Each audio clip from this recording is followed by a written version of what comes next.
Here's the grid. Tony Bates will start off on pole with Fraser Ross in the McLaren right next to him. Liam Talbot, the first of the Porsches in the field, and the second Audi will be Jeff Emery. St J Robson out of P5 in the Aussie Driver Search Audi R8 LMS. Peter Hackett in 6th place in the Mercedes. And Mark Griffith in a similar Mercedes AMG GT3 out of P7. Nick Kelly, the leading trophy class entry, out of P8. In 9th is the second trophy class car of Matt Stubers. In 10th place, Scott Taylor. Scotty Taylor in the third of the Mercedes-Benz AMGs out there. John Morris, a trophy car as well, just outside the 10. Good run for John this weekend in the GT3R. Mark Sini in the Audi R8 LMS. Dean Koutsamidis in the RSX. Let's see how the pairing there with Glenn Wood goes this race. Tony Quinn to Jim Manola starting out of 15th. Out of 21st will be Chris Seidler. And then we go to the GT4s. Colby Cowan, Victor Zagami, Vince Tesoro, and the field round out as we're about to get underway with the final race for the GTs for the weekend. The BMW safety car pulls into pit lane. That leaves Tony Bates in control of this 25-car field. On the inside line down to turn 1. Green flag flies. We are racing here for race 3 of the weekend. Tony Bates, a good start going door to door with Fraser Ross. In fact, they're going to go nearly 3 wide down towards turn 1. Liam Talbot trying to bind up the inside, thinks better of it, edges out. Tony Bates maintains that lead. Fraser Ross looks for the over and under as they round turn 1. Very congested down there that time, as we saw earlier on, but no touching. There's no damage so far. Quite everyone giving each other the finest bit of room to move around in. The big winner there was the Darrell Lee car that decided to go wide and ran just down past everyone onto the run down into turn 1 there. A good couple of spots that Tony Quinn made up there. In fact, put Stuart Senior Koutsamidis behind him. Yeah, P4, up 4 places rather for the number 7 McLaren and Tony Quinn. Fraser Ross is now at the head of proceedings from Tony Bates, the race 2 winner. A little bit earlier on, Jeff Emery is in this one as well. Liam Talbot just dropping off a little bit, just protecting himself in these early few laps. He is the championship leader. After all, he's playing the long game in 2018, having come so close last year. But Fraser Ross, in fact, we've lost Tony Bates there out of 2nd place. He's now dropped back behind Jeff Emery, so he must have run wide at the exit to Dandenong Road, opened the door for the number 1 Valvoline Audi to run on through. So it's Fraser Ross now from Jeff Emery, Tony Bates in 3rd, Liam Talbot in P4. Gee, I'll tell you what, this could get pretty lively between Jeff and Tony. Great mates, many years, owned a race team together. I wonder how racy they're going to get with each other as this continues to go on there, so it's quite interesting to see Emery and Bates line astern with each other. Equal equipment, both in the exact same identical Audis out there. He's Mark Griffith, he's pushing pretty hard. It's Peter Hackett just up the road in front.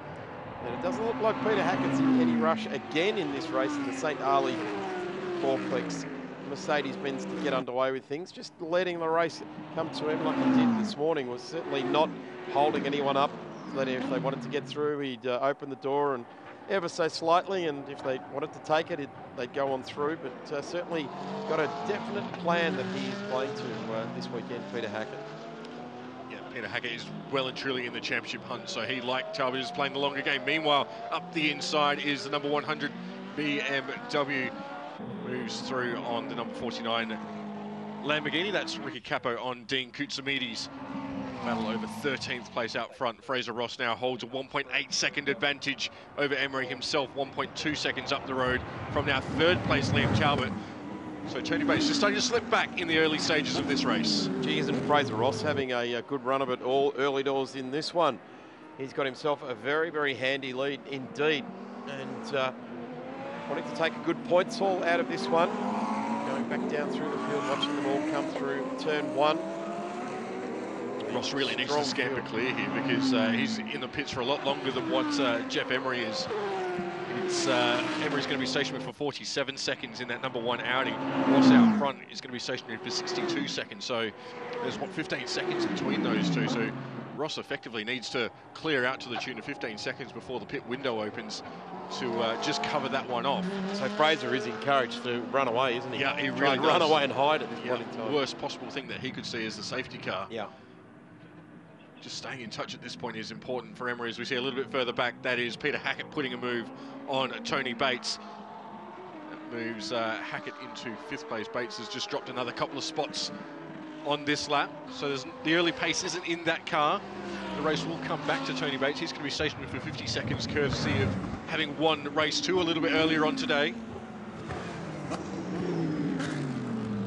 Jai Robson, what a surprise packet on the GT landscape this year, taking out the Aussie driver search.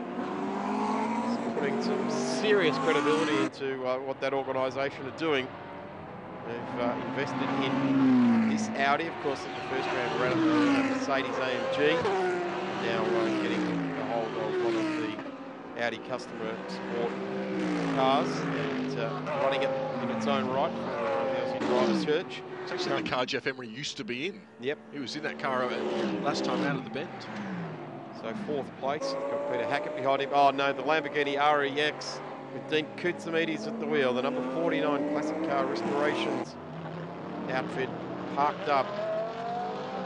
All intents and purposes, Just looked out like of the way. It looked like it had run out of puff, didn't it? Yeah, it just looked as though it spun. It just came to a halt. So we'll keep an eye and ear out for what race control choose to do on that. The race leaders are heading up towards that segment of the track, although we can see out of our commentary box window the cars got moving again. Meanwhile, we are watching Tony Quinn and Nick Kelly run down towards turn 1. The McLaren shaping up on the back of the leading Trophy Series competitor. This is 8th and 9th place. On track, locked together in terms of the actual race. They're in different classes, so it doesn't matter a whole lot in terms of bragging rights. John Morris has also taken to pit lane, which very early in this race, the pit window isn't open for a while yet. So lots and lots happening out there in the early stages. Tony Quinn mixing things up a little bit there, with varying his racing line, taking the real shallow run into turn 1, which can be a really good move if you're in striking distance under brakes. But at the moment, I think he's just letting Nick Kelly know that I know I can put this thing just about anywhere I want to, and I will do so. It looks like a deflated left front tyre on the John Morris car. So left front, that's random here at Sandown. Right front is the one that cops all the pounding. So I wonder if he's just put that over the back of the ripple strip somewhere and picked up and torn the tyre off the bead, or just given it a slight leak, maybe ripped the valve stem off or something like that. But here's Tony Quinn.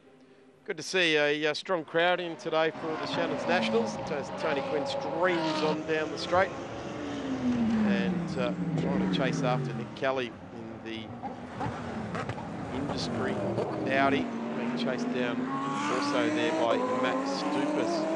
So the first of the trophy cars is Nick Kelly, that's the car that Quinny's after, and behind him is the second of the cars in the trophy series, Matt Stupas, and it's back to Stevens, Rio Nagaro, Chris Seidler, Janchita Dassa, Joe Hensler as well. And here's this battle going on with Tony Bates now nearly falling into the clutches of two charging Mercedes, and it's of Mark Griffith and Scotty Taylor, a couple of veterans of GT racing lining him up. So you want to watch out here, TB. The pace just vanished out of that car. That was head and shoulders clear of the field in the early race. I wonder if he's dropped a gear. No, he's just let those two through. Yeah, it's just there's no pace in that car at all. He's dropped from the pole. He's now going to be in 8th place at the end of this lap, provided he doesn't lose any more. I wonder if he's lost a gear or something in that car, because it just didn't accelerate out of Dandenong Road there as you'd expect. I wonder if the tyres haven't quite had the right pressure in for him to continue on with the push, although he started well. Yeah. If he didn't have the right pressures, he probably would have gone backwards instantly. There's the leaderboard now. Fraser Ross with a strong lead of plus 3 seconds over Jeff Emery, nearly 4 seconds there. Liam Talbot further 5.5 seconds back, and Jai Robson in 4th place. Behind Jai is Peter Hackett, Mark Griffith, Scotty Taylor, and Tony Bates for the championship. The first of the trophy class cars is Nick Kelly, then it's Tony Quinn in 10th place in his orange McLaren at the back of the shop there, just coming underneath the fuel bridge, and now come out under the Penrite Oils bridge. Battle over third place rather. This is Liam Talbot and Jay Robson coming through the final sequence of corners. The Porsche from the Audi. Peter Hackett not too far off the back of these two either. Talbot sitting 3rd overall. He's been up towards the front all weekend as Liam Talbot. Tends to keep his powder reasonably dry in the first half of the race and then move forward in the second half after the pit stops. We saw Daz over the weekend, the team working to a predefined setup change during qualifying, seeking more pace and stability, you would assume, at the back end of that Porsche. Currently, the back end of that Porsche has the full attention of Robson in that number 98 Aussie driver search Audi R8 LMS. Mid-engine versus rear-engine versus front-engined, with the Mercedes looming in the background, the headlights ablaze. Peter Hackett's number 63 entry. These guys are the thick end of 6 seconds off Fraser Ross, who's clearing off out front, but not as quickly as he needs to. Good to see Fraser, though, getting the bit between the teeth and doing the job that he has to do, at least trying to get that job done. It's a massive task to try and get that sort of gap on your nearest protagonist in the field, but it's good to see that Fraser's got the presence of mind to at least apply himself to that task at hand. And that McLaren, the Total Opticoat car, looks fantastic out on track. Having said that, pretty much struggling to find any of these GT cars that don't look fantastic out on track. A great looking bunch of cars, huge interest from manufacturers globally. See a little bit of a freight train developing further back. Looks like Nick Kelly and Tony Quinn a little bit further back than that, because they're going to be just moving over the GT4 Audi R8. Just moving over and allowing some of the faster cars through the GT3 machinery. Got bigger brakes, bigger engines, more power. GT4 class really starting to blossom here in Australia. We started the weekend with 5 cars in that class. We've lost a couple, unfortunately. But, you see Liam Talbot there bouncing over the curbs on the approach to Sandown Road. It's sent him a little bit deep down there and allowed Robson just to close a little bit, not close enough to have a go. Get a good run through this final chicane. He might just be able to set him up. So we see Dean Koutsoumides has a spin on the exit of turn 4. We saw Capo have a moment there earlier in the day. Have to rely on the marshals to give him the okay to turn around. So you won't be able to see too much coming around that corner.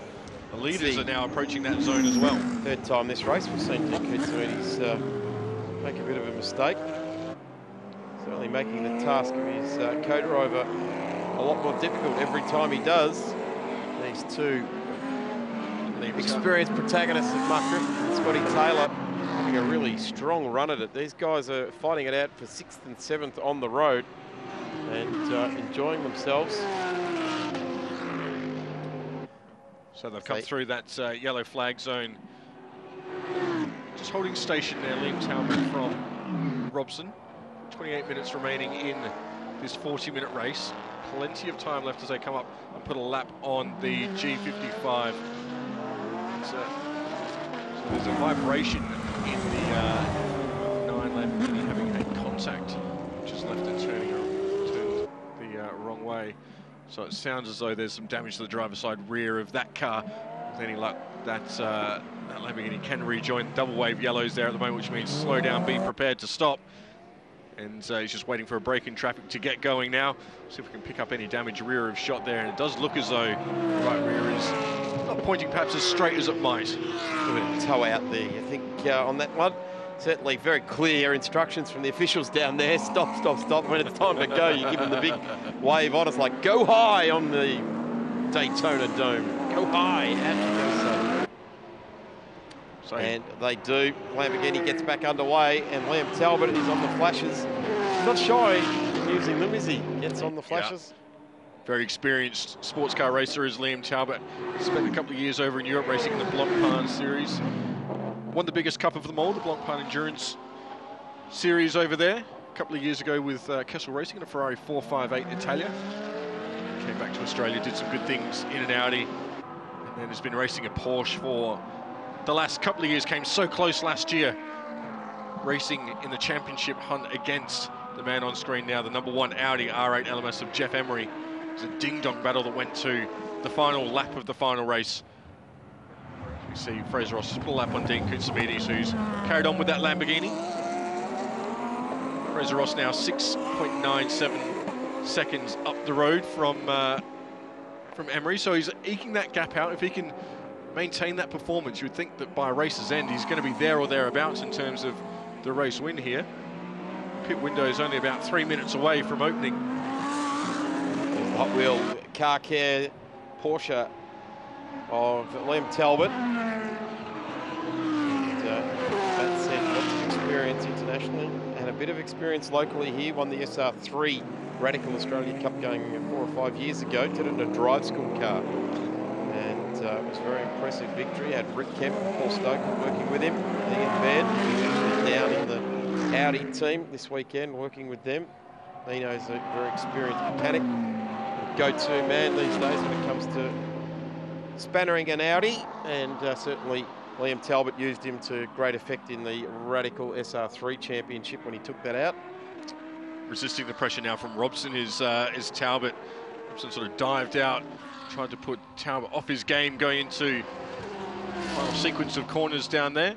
I tell you what, both of them want to be a bit careful of GT's winningest driver, Peter Hackett, starting to range up on them now. Peter Hackett just moving over, forcing Robson to defend. He was almost defending Shadows there, but it's just left Robson offline, compromised his apex speed, and that might just leave him vulnerable when we get onto the back straight here. I still get the feeling that Peter Hackett is just tickling it away at this event. He hasn't been on what you'd say a Hackett charge, where he's been able to tick the boxes and get through a field all weekend long. I get the feeling he's just bringing the car through to the end of this weekend in as strong a position he can without taking any undue risks. I'm not saying that Pete's a guy that takes risks either in racing, but certainly he's in conservative mode, I'd say, this weekend. Just watching the way he's raced, he's been able to certainly take advantage of it if it's presented itself this weekend, but otherwise he's just sort of hanging around there. He's racing for a championship rather than the next lap, isn't he, here? Yep. He's got lots of experience in championship battles. Finally emerged victorious last year, as we see the CPS window is now open, the compulsory pit stop window is now open. Peter Hackett combined with Dom Story to win the Australian Endurance Championship last year. It's important almost to survive the sprint rounds this year. There's 300 points in the endurance round when we get to Phillip Island next time out, and then Hampton Downs at the end of the year. There's huge points there. You can't afford to risk too much. It's just a case of getting through these events and then scoring big points at those two races. We saw that last time out at the Bend as Fraser Ross continues on his ways now. 6.6 seconds up the road from Emery, who's some 3 seconds up the road from the Talbot and Robson battle.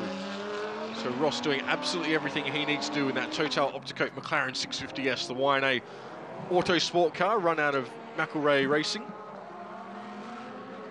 It's been super quick all weekend. Hasn't yet managed to stand on the top step of the podium, but he's using all the track and a little bit more.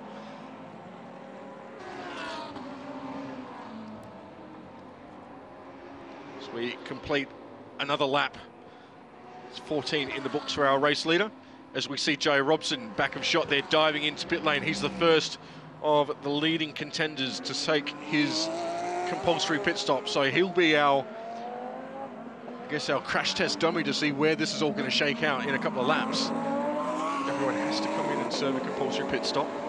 A couple of cars out there will have driver changes as well. Jai Robson will stay in that car though, the number 98 Aussie Driver Search Audi. Mark Griffith, Tony Quinn, Matt Stupas, they're also in the lane. So too Ricky Capo in the number 100 BMW. We hand that over to Steve Richards. As out front, Fraser Ross continues on working his way through the Lamborghini Huracan. The next one up the road, the Lamborghini Gallardo.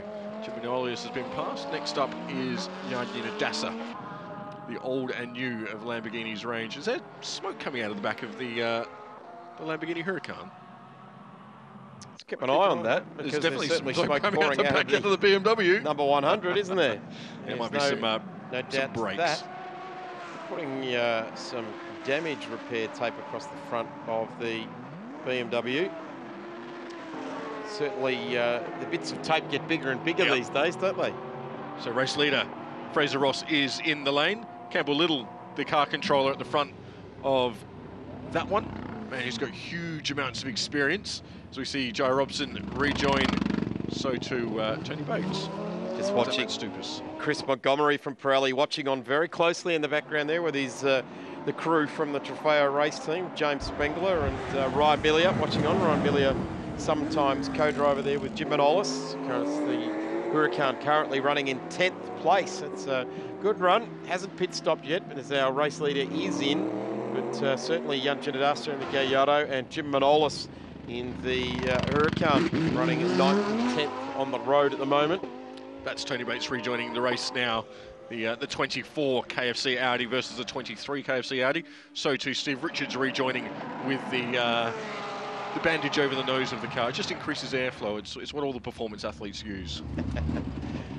Yes, Russell Ingall used to use one of those ones, the nostril expander, didn't he? Absolutely. So the car that we need to keep an eye on out there, the first car to have served their compulsory pit stop was Jai Robson. It's the number 98 Audi. He's our finger in the wind at this point to work out who's gained and lost time in this process. As we see, driver getting bundled into a Ginetta. It's a very delicate process. Speaking with Chris Pither early in the weekend, he says, I come out with all sorts of cuts and bruises from driver changes. I've got no idea why. So we see Peter Hackett now in the lane. The Eggleston Motorsport crew just looks like they're bleeding off some pressure. Front rowers in rugby league come out with less scratches and bruises than a manhandled driver by a crew member. Liam Talbot's also in the lane, a little bit further up pit lane from what we're looking at here. So all the leading contenders now really starting to serve their stops. The last one out there is Jeff Emery. Scott Taylor and Nick Kelly are also yet to take their stops. Eggleston Motorsport crew going at it there. One of the better drilled teams in Australian motorsport, and I'll include them in the upper echelon of supercars teams. They go about it very, very well. Liam Talbot now. This is a lonely wait, isn't it? The countdown. Being watched on by our very own there, Greg Rust in the background. He's taking it all in. Very experienced man around the racetracks. Been great to have Greg Rust join us. See the timer in pit lane there now. That's interesting, that car moved. Did you see what time that was when it moved there? Yeah, it did. It did. Whether so let's have a look here. 9:11:50, so they're okay. They're absolutely okay there. So it was 54 seconds when he moved. He needed to serve 53, so he was okay. The reason he stopped was just to allow that other car in pit lane to clear the pit box before he attempted to rejoin. So now, absolutely just okay. Before we move on from that point, say if he released the clutch at 51 seconds and he left 1.8 seconds before the time's up, what's the onus on the team to come in for another 1.8? They start all over again. It doesn't count as a compulsory pit stop. So we saw that at the bend a couple of weeks ago. Garth Tander and Jeff Emery, the car got pushed and the timer didn't reset. They were a couple of seconds early. As a result, they had to come in and serve that compulsory pit stop, and cost them a good result that weekend. But Liam Talbot back out there in the race, tucked up in now behind the number 19 Mercedes-AMG GT3 of Mark Griffith, the Hog's Breath Cafe Griffith Corporation car. Both of those cars have taken their compulsory stops. So all these three cars currently on screen, so Hackett in the back there, that's all for track position at the moment, and it's position 7, 8 and 9 on the road. Yep.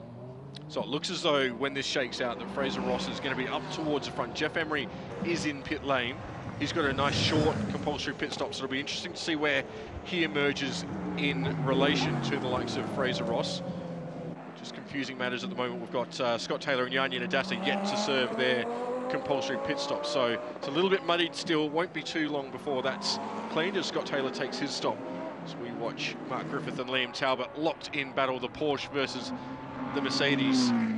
Two very accomplished and experienced drivers. Mark Griffith is sports class in Australian GT a couple of times, driving a Ginetta, the old G50 prior to the G55. Peter Hackett's just lost the spot to Rio Nagaro. Rio Nagaro's gone through on the AMG driver there. Interesting. I wonder if there's a missed gear or something there from... I wonder if Pete really is nursing that AMG at the moment.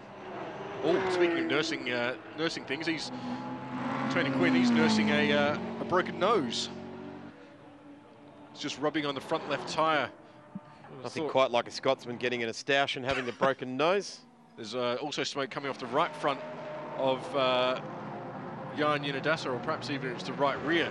Now, right rear and left front damage on two cars. I wonder if those two might be connected, as we see Liam Talbot put a good move on Mark Griffith under brakes down into turn one. You're not going to last long at Sandown if you've got a damaged right front, that's for sure. No. Bears all the load, and particularly on a Lamborghini, the way their platform works, you need to be very strong on that right front tyre. The McLaren's also very aerodynamic. The downforce of dive planes that is generated on the front bar, crucial to the handling of the cars. We've seen how a good one set up well and driven hard is working today. Fraser Ross is doing a really strong job in the early stanza of this race. Currently with a cleansed field, we're sitting P2, some 6.5 seconds behind Jeff Emery. Here we go. Okay, so there's been contact between Nick Kelly and Tony Quinn. I really caught the tail end of that. Not sure if Yanni Nadassa was caught up in either the before or afters of that one. There's certainly damage on those two cars, the number 7 and the double 7. Unfortunately, we only got the last bit of that incident. So now the field has now been cleansed, which is good. So we've got Jeff Emery out front. He's got a 5.7 second lead over Fraser Ross. Liam Talbot is currently in third. We're looking at the battle between the 222 and the 19. Two Mercedes AMGs of Scott Taylor and Mark Griffith. That is the battle for fourth. And there is Yanni Nadassa back out with smoke out of the right-hand side. So it's come in for a pit stop with that smoke pouring out of it. They've done the stop and sent it back out with the issue. That looks like tyre rub, doesn't it? Yeah, but you know, we both spoke about that whilst it was in the lane.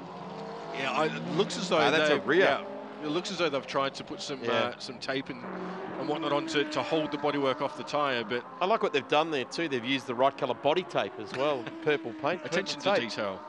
That's good for Mother's Day, isn't it? Keep an eye on the makeup. Yeah, look, he's even struggling to turn that. So I wonder if it's just binding the wheel a little bit with the bodywork. Then Talbot goes through. I'd say at this time of the weekend, grab whatever you can, give it a whack and send it again. And at least try and attend to it this time. That yellow flag's down towards Sector 1, and that is for bodywork in the middle of the track on the front straight here. You can actually see it out of a commentary box window. It's bright orange, so I suspect I might know which car that's come off. The number 7 McLaren we saw with some damage to the left front nose of that car, currently laying in the middle of the track. Debris out on the track. Really wish Deb would stay off the track during this part of the race. And there is that piece of offending carbon fibre. I'd say that Tony Quinn bit was flapping around. Yeah, I think that would be probably the best bet. So, Jeff Emery has lost a little bit of time now to Fraser Ross. Liam Talbot's 7 odd seconds off the back of Ross, but we're looking at the battle for fourth between Taylor and Griffith. A little bit further back, Jimmy Nolius puts a lap on the Seidler car. Luke Seidler in that Porsche GT3 Cup car. No match for an outright GT3 Lamborghini.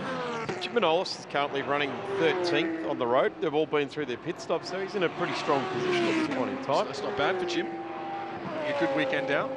13 minutes left in this race, so the Trofeo crew working very hard with Jim, and of course Dean Canto's been giving him strong coaching. How's this though? This is the, as we say, the battle for fourth. The number 188 car, the Eat Furniture Audi. That's our leading trophy class contender. That's an Audi R8 Ultra. It's a generation older than those it's battling with. We're in Nagara, currently sitting in 6th place, mixing it with the likes of Scott Taylor, Mark Griffith and Peter Hackett, a trio of Mercedes AMG GT3s. We've seen Rio Nagaro sort of some forays in and out of the trophy series over the last couple of seasons, particularly last year, stayed with it all throughout the year and really started to develop on. And I guess that now he's running with, let's say, the next echelon of GT racing. He's just lifting his game to match the environment around him. Yeah, he's got some serious talent, does Rio Nagara. Sri Lankan heritage, doesn't have a lot of racing experience, but is incredibly passionate about it, incredibly enthusiastic about his racing. Started competing with Jake Foraker in the Trophy Series, now running solo in that 188 Audi. Great to see him up there in 6th place overall, leading the trophy class. Leading it with quite some distance. Kelly, of course, had that moment earlier that left him pointing the wrong way. Just trying to dig out where he is, down in P14, so some way down the order. So Rio Nagara looking pretty good at the moment. He's just lost a spot to Peter Hackett on track. Here's the other interesting thing, that Rio Nagara's got the fastest second sector of the track too. He's doing well. That's a good, strong point there. And at the moment, the other strong thing is that Fraser Ross, just see a McLaren spear off into Dandenong Road there? Maybe not. Maybe seeing things. The shadows are starting to get long down there. But Just watching on what Fraser Ross is doing. So he's closing in on best Emery, part of his second faster in that first sector. Yeah, so it evens up a bit later on. The gap now that was 6 or 7 seconds is now down to 1.3 between he and race leader Jeff Emery, the number 1 Audi. 0.9 of a second faster on that last lap. So it's not going to be long before our front two are squabbling over position. Liam Talbot has broken free of the battle pack further back, gets on the flashing lights, puts a lap on Victor Zagami in the Audi R8 LMS GT4. 20% race car, 80% road car is the way Steve Richards describes the difference between GT3 and GT4. GT3 cars are 80% race car. They've got one of each in the shed, haven't they? Absolutely. They've got the M4 was actually down on display this weekend.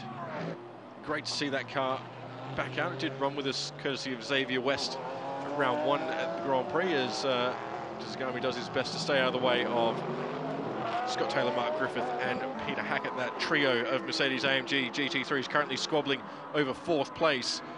Scott Taylor in the 222, the black and green Mercedes, currently holds down 4th. Then it's Griffo in the white Mercedes in 5th, just about where's the rear end. It's a much better exit. We're going to go 3 wide. Yeah, the 3-pointed star, 3 wide down the front straight. Peter Hackett moves to the inside. He's probably a car length back. Is he going to be the bravest on the brakes going down into turn 1? He is. Does Griffo know that he's on the inside? Visibility is a great move. Great move, Peter Hackett. Great awareness from Mark Griffith. That's the Scott Peter Hackett that we've been waiting to see. That's what we've been waiting for. P4 too. Great move. Great driving by the 3 guys there. Scott Taylor loses 2 spots in the 1 move. Peter Hackett moves forward 2 spots in the 1. Mark Griffith stayed absolutely exactly where he was. Yeah, that's exactly right. Well, that's the kind of driving we like to see out of Peter Hackett. Been waiting for that sort of move from him. And the gap back now. It's a bit of a chase to try and get to Liam Talbot. And I guess the main protagonist again in the championship is Liam Talbot. Jeff Emery's going to grab himself some ripping points out of this round, but he certainly needed them.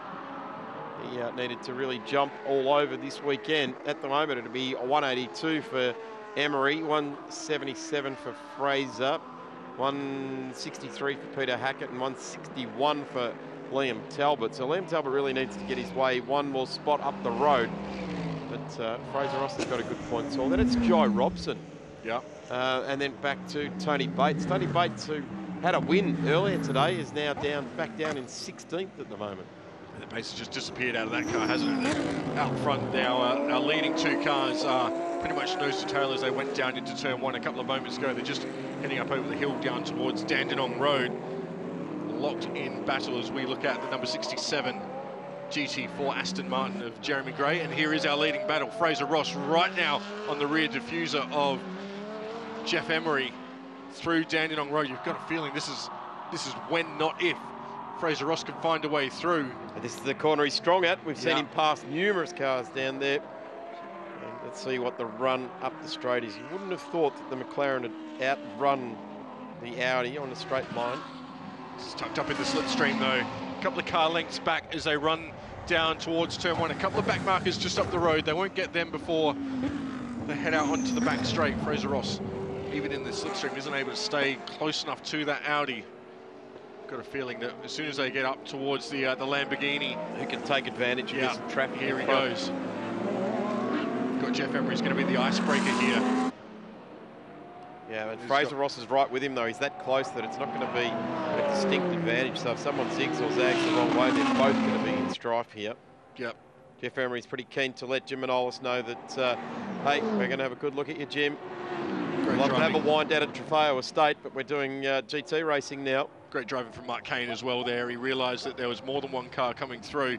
And Fraser Ross has a look up the inside. It gets very tight down there at Dandenong Road. I tell you what, he asked the question, and that was, is Jeff watching me? Oh, yes, he is. I zigged, and he zigged with him. Jim Manolis now has a lap put on him, stays wide, and allows Fraser Ross the apex at turn. The penultimate turn, not so much the final turn as the track doubles back on itself. So Fraser Ross has lost out in that little exchange. We've got 6 minutes, 6.5 minutes left on the clock here. This lead battle really starting to heat up. Jeff Emery's lost time to Fraser Ross to bring this battle together, but now they are together. He seems as though he's got an answer every question that Fraser is asking of the Audi driver. Great battle out front here. Fraser Ross has set the fastest lap of the race way back on lap 8. Now on 27. Fraser's still as quick as anyone out there. Now looking to make up for that time he lost through traffic. Another couple of cars up the road from them, so another chance for the McLaren driver to cruise up on the back of the Audi. He's got Nick Kelly in the industry Audi R8 LMS Ultra, and he got turned around a little bit earlier at turn 3. We just caught the tail end of that with the replay. So Jeff Emery closing up on fellow Audi, the older spec Audi. Pick the difference, the older spec's got the curved front headlights, the newer one slightly more rectangular headlights. It's the easiest way to tell the two apart. The wheels are a bit different as well. Fraser Ross though, tucked up in the slipstream, just trying to close the gap. He's too far back to make a move himself. So too probably is Jeff Emery at turn 1. It will certainly be close enough at turn 2, you would think. Here's traffic coming into this again. Let's see who can execute the plan here. There's an Audi helping the Audi through there. Does the Audi hold up the McLaren of Fraser Ross? And Peter Hackett is, for all intents and purposes, a fair way off at the moment, as is Liam Talbot. So you'd have to expect, with only under 5 minutes left to go, that Jeff Emery and Fraser Ross are now the contenders for this top step in this race, and ultimately the biggest points haul. Peter Hackett there, the St. Ali Allplex Mercedes Genuine Oils AMG. Strong representative for every brand he's ever been involved with is Peter Hackett. Puts a good sense of what every sponsor is worth and gives back tenfold on the commitment. Very committed race car driver. Works professionally for Mercedes. He's their lead driving instructor for the Asian region. Spends a lot of time in places like Sepang and Buriram in Thailand doing some activation work with Mercedes training. Having said that, he spent a fair bit of time in the Victorian High Country releasing the new G series. Yeah, he was there recently as well, wasn't he? Yeah. So four-wheel driving. Plenty of miles under his belt. Currently sitting in P4, some 5.5 seconds adrift of Liam Talbot in third. Talbot's 7.5 seconds off the back of Fraser Ross. But we are getting these front two back together. The band back together. It's a two-piece out front. Emery from Ross. So head over the top of the hill. We've got a yellow flag down into turn 1. As we focus on this battle for the lead. 3.5 minutes to go. Audi versus McLaren. Emery versus Ross. The strategy game has been played out, and this is what we've been left in, nose to tail. Audi is slide out of the final corner. Quick replay, and it's the Ginetta. Ria Nagara. Yeah, Ria Nagara and the Ginetta G55. Mark Kane involved there. Emery, he's just got the legs down the front straight here. He's getting out of that final sequence a little bit better than the McLaren, and although Fraser Ross seems to have the pace through this part of the track, there's just no way through. Really, it needs to be close enough here. They're going to be coming up on the back of Stephen Richards in the next little while. Maybe not. Yeah, well, there he is. There's Stephen Richards getting through on the GT4 of Victor Zagami. So the pace that got those guys a really strong result yesterday in the BMW has just suffered a little bit here today. And I'm going to call it ideal conditions because it's a nice, crisp, cool day. The sun's been shining. It's the first bit of shadow starting to sneak across the front straight here. And it's certainly been dry racing all day long. We've had mixed bag yesterday, and certainly Friday was wet all day. But this is ideal, and for all the classes, our open lid prototype races and these GT cars, they do like the cooler air. It helps the engines operate better. Helps the drivers keep the sweat off their brow a little bit too, getting some cool air come through the cabin. Yeah, I just wonder the little air brake that Jeff Emery has out front might now just be enough with just under 2 minutes to go. A little bit further back, Jai Robson and Scott Taylor locked in battle.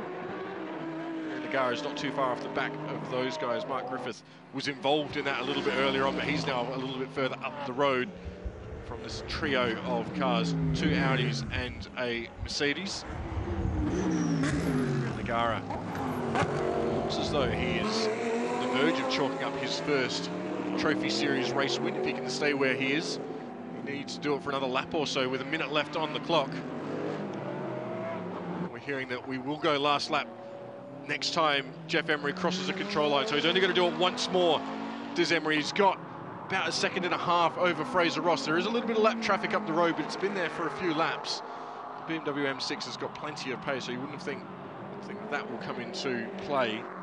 Steve Richards has got plenty of experience as well, so you would think that if they do catch the back of it, we'll just jump right out of the way. He'd be well out of the way. He doesn't want to be the one getting dealt that difficult card somewhere in the future. So here we go, the Valvoline Jamek Pem Audi being driven by Jeff Emery up against the Optico Total McLaren being driven by Fraser Ross. Liam Talbot a little bit distant third and a little bit distant fourth. Here's Peter Hackett in the Corplex AMG GT. And a really strong drive in this one for fifth place so far is Mark Griffith and Scotty Taylor, who's in seventh place at the moment. So a couple of veterans at it. They're acquitting themselves very, very nicely indeed in their AMGs. So probably two more opportunities left for Fraser Ross. He's too far back, you would think, down at Dandenong Road. Across the top they go, take a lot of curb, get it nice and stable under brakes, tip it in. This is where Fraser Ross, though, has been so strong all weekend. We've seen him throw it up the inside a couple of times. They're almost nose to tail. He's probably a little bit too far back. He's got to have a go, though, doesn't he?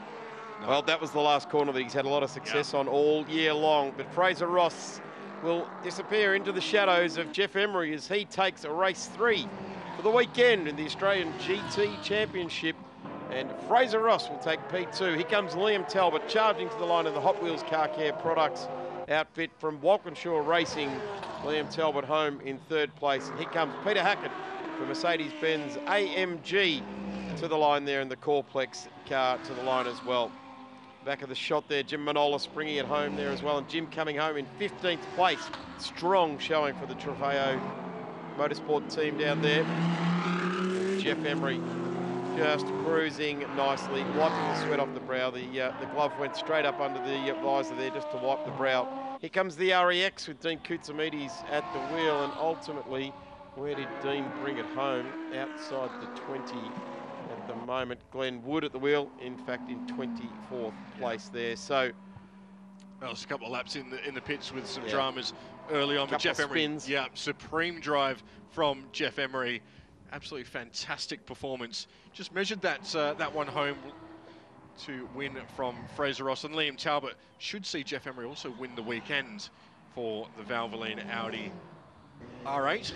We look at the results, so confirmation then of Jeff Emery ahead of Fraser Ross, and Liam Talbot then in P3 in the Porsche Championship leader. Should continue to hold that advantage going into Phillip Island. So Peter Hackett, Mark Griffith, Joe Robson in the Audi, Scott Taylor in the Mercedes AMG GT3. So Rio Nagara, the first trophy class home, his first trophy class race win. Congratulations go to Rio Nagara on a fantastic drive. So Mark Sini, Dave Stevens in the Ferrari 458 GT3. A little bit further back, we've got Matt Stupas, Tony Quinn, Steve Richards bringing the M6 home in 13th.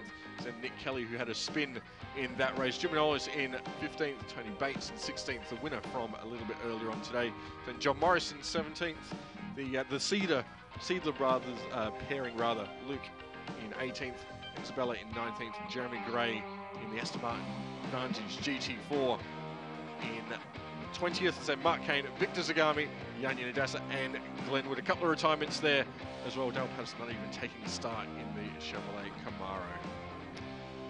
So of course, the next round will go down to Phillip Island, and that will be a great round. The last few years have always been fantastic down at Phillip Island. Here we see the final race getting underway for the weekend for the GT Championship and Trophy Series. It was a rundown for what happened to be the two that came to the finish line there, but it was Tony Bates that led the field ultimately through there. And unfortunately, Tony's result didn't come his way later on in this race, but there was Fraser Ross jumping out in front, the 100 there of Ricky Capo getting through in the BMW. And there goes Dean Koutsamides in the number 45 Classic Car Restorations outfit. And up there for some time, waiting for a break in the track. The officials are were right onto that. They were giving him exceptionally clear hand signals. In fact, if we've got any footage, here we go, of that. There it is. Go, go, go. That was absolutely no question. I dare say our friends at CAMS will be using that for a bit of training later on. This is how you do clear hand signals. Give the driver absolutely no doubt that you're telling him what to do. There is Peter Hackett. Ultimately got home in 4th place, and here was some interesting placement of a really big piece of sticky tape across the front of the 100 car. Ricky Capo getting out, and talking about getting out, there goes Tony Bates. He is skedaddling out of pit lane early on in the pit lane exchange there. Here we go, some cars just wiggling their way through turn 1, and here was Liam Talbot trying to get through on Mark Griffith, experienced campaigner out of Queensland. Battling over 4th place, these two were Ria Nagara also involved in that one in the early stages. Fell back a little bit, but did take the race win for trophy class. This is not how you win trophies. Some coming across one of the slower cars, Nick Kelly and Tony Quinn. Don't know whether Jan Yenadasa was involved in that, but around the same time he picked up some right side damage, some debris on the front straight that Peter Hackett did well to avoid, as 3 Mercedes went into turn 1, 3 abreast, 2 for 1 for Peter Hackett in that one. Mark Griffith picked up a spot, and then Scott Taylor. Great result from those 3, heads up driving from the trio. But this was really the story of the race. Jeff Emery and Fraser Ross nose to tail for lap after lap in the closing stages. Emery withstanding that pressure, like these two who found a little bit of run off at the exit of turn 1. As we see Jeff Emery take his first race win of the year ahead of Fraser Ross.